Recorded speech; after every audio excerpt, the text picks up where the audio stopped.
भगवान महादेव को घर पे रखने के बहुत सारे फायदे हैं। और 4 देवता, चौथी देवी जी मां अन्नपूर्णा, 5वें भगवान श्री हरि नारायण। ये 5 देवताओं का पूजन जीव मात्र को करना चाहिए। साल में हो सके तो एक बार काशी की यात्रा करो, हो सके अब गणेश जी का तो पूजन आप लोग करते ही हो, कलऊ चंडी विनायक हो, साल में एक बार गणेश जी का अवसर आता है। और देवी जी का भी अवसर आता ही, नवरात्रि आती है तो ऐसे, और शिवरात्रि, तो ये जितने भी पर्व आते हैं इन सब पर इन 5 देवों का पूजन विशेष रूप से करो। और गृहस्थी को प्रतिदिन करना है।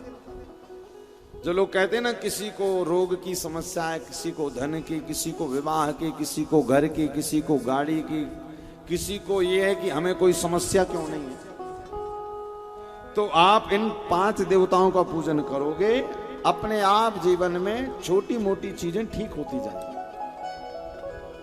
तो भगवान महादेव पर देवताओं ने जल चढ़ाया। अब जब जल चढ़ाए तो महादेव प्रसन्न हो गए, महादेव का सारा ताप दूर हो गया। तो भगवान महादेव ने सारे देवताओं को एक साथ वरदान दे दिया कि हे देवताओं, तुमने जल अर्पण कर कर मेरे शरीर की जो ज्वालाएं प्रकट हो रही थी उनको शांत किया। जाओ, मैं वरदान देता हूं कि आज के बाद देवता, यक्ष, गंधर्व, नाग, नर, किन्नर, देवता, मनुष्य जो भी मेरे पर जल चढ़ाएंगे, तुमने मेरे जहर के विष के प्रभाव को कम किया है। और आज के बाद जो मेरे पर जल चढ़ाएगा, मैं भी उसके जीवन के जहर को दूर करके उसे परम सुखी बना दूंगा, उसका कल्याण कर दूंगा। इसी कारण महादेव पर एक लोटा जल जरूर चढ़ाइए, क्योंकि महादेव भगवान कृष्ण के और राम के बहुत प्रेमी है। तो जहर की जब बात आई तो महादेव को कन्हैया ने कहा, महादेव जहर आप पी लो, दुग्ध में पान कर लो। इसी कारण भागवत में लिखा भगवान ने नेत्र बंद की। कारण बहुत सारे हैं। आज पूतना के भगवान स्तनपान करने लगे और करते करते करते भगवान ने पूतना के प्राणों को भी पीना शुरू कर दिया। पूतना चिल्लाई, सा मुंच मुंचाल मित्त प्रभाषणी निष्पीड्यमानम खिल जीव मर्मणि। पूतना के जब प्राण पीने लगे तो पूतना चिल्ला रही है, लाला छोड़ दे, छोड़ दे, छोड़ दे कन्हैया। भगवान मनी मन कह रहे, मौसी जी। अब देखो, कंस मामा लगे तो पूतना मौसी लगी। बोले, मौसी जी, हम पे पकड़वो आवे छोड़वो आवे ना, या तो मैं जीव को पकड़ता नहीं हूं, यदि पकड़ लेता हूं तो भव से पार करने के बाद ही छोड़ता हूं। मेरा नाम कृष्ण है, कृष्ण। और आज भगवान ने पूतना के प्राणों का उद्धार कर दिया। कहते हैं, देखो, पूतना का भले भाव कुभाव वाला था, किंतु भगवान ने कृपा तो की। कथा कह रही है कि भैया, तुम्हारे अंदर कोई भी संबंध तुम ठाकुर जी से बनाओ जरूर, चाहे जो आ जाए। हमारे ब्रज में तो कई कई भक्त भगवान से झगड़ा करने के लिए जाते हैं। भाई, जैसे मित्रों से झगड़ा किया जाता ना, वैसे ठाकुर जी से झगड़ा करने जाते। कन्हैया, तुमने गड़बड़ कर दिया, बताओ, वैसो हैगो, वैसो हैगो। गोपियां खूब झगड़ा करें, अरे लाला बताओ, हम तुम्हारे लिए पागलों की तरह घूमती और तुम हमारे साथ ऐसा करते हो, जाओ, आज से बात नहीं करेंगे। तो भगवान बड़े प्रसन्न हो जाते हैं। हाँ, बताओ, इसका मतलब ये आज भी मानती हैं कि मैं वृंदावन में बिहारी जी के रूप में जो बैठा हूं, ये मुझे पत्थर नहीं, मुझे सत्य का मानती हैं। तो ठाकुर जी उन पर वैसी कृपा कर देते, जाकी रही भावना जैसी। कईयों को तो भगवान बद्री विशाल सामने आ जाए तो आनंद नहीं दे पाते, कई घर बैठकर आनंद ले लेते, अपना अपना भाव है। एक अयोध्या की बड़ी अच्छी चर्चा है। अयोध्या जी में एक पंडित श्री उमापति जी महाराज हुए। तो उमापति जी महाराज हुए, वो राघवेंद्र सरकार, कनक भवन सरकार को अपना चेला मानते थे। अब उनके मन में भाव आ गए, उन्होंने कहा, हम पंडित जी तो राम जी हमारे चेला।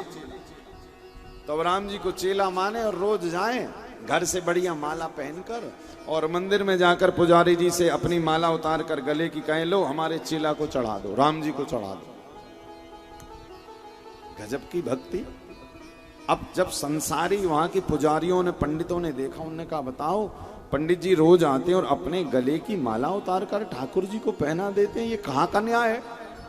अरे लोग तो माला खरीद कर लाते हैं और राम जी पर ताजी माला चढ़ाते हैं, और पंडित जी महाराज अपनी उतरी उतराई माला दे देते। हम इसका विरोध करेंगे।